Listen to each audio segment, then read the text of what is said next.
Сәлем достар, бүгін сіздермен осылай пирожный әсемдейтін боламыз. Пирожныйды мен молочная девочка тестасымен жасайтын боламын. Молочная девочканың ссылкасын астына қалдырамын. Тестаны үшке бөліп, бір келкі қылып жағып шығып, қызып тұрған пеште 200 градуста 10 минуттан пісіріп аламыз. Корждарымызды толық суытып, крем-чиз жағамыз. Крем-чиз дайындалуы: 500 грамм сливки, 500 грамм творожный сыр, 200 грамм қант ұнтағы. Осы қоспаларды қою болғанша миксерлейміз. Енді осы кремімізді бір келкі қылып жағып болғаннан кейін тоңазытқышқа 12 сағатқа салып қоямыз. Немесе бір түнге қалдырамыз.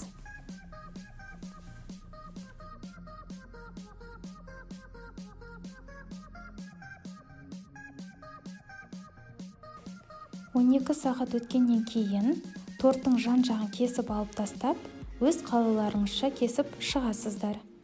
Мен видеодағыдай кесіп шықтым. Әсемдеудің бірінші түрі: 100 грамм шоколадты 20-25 грамм сұйық маймен ерітіп, ол шоколадымызды суытып, пирожныйларымыздың үстіне құямыз. Құйып болғаннан кейін шоколадтары қатқанша тоңазытқышқа сала тұрамыз. Онан кейін үстін әсемдеуге болады.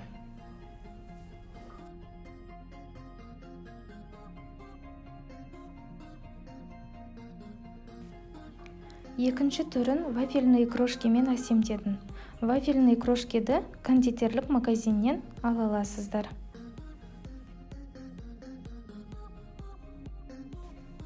Ал үшінші түрін біріншіден қалған шоколадпен осылай ирелеп сызып шықтым.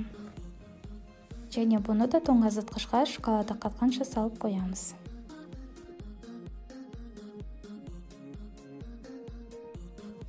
Бесіншісін фисташковая мука және кокосовая стружкамен әсемдедім.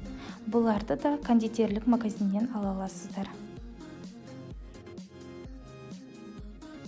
Шоколадымыз қатқаннан кейін фисташковая мука және вафельная крошка себеміз. Немесе бұларды сепе қойсаңыздар да болады. Міне, бүгін менің әсемдегенім осылай шықты. Сіздерге ұнады деген сенімдемін. Сіздер де осылай жасап көріңіздер.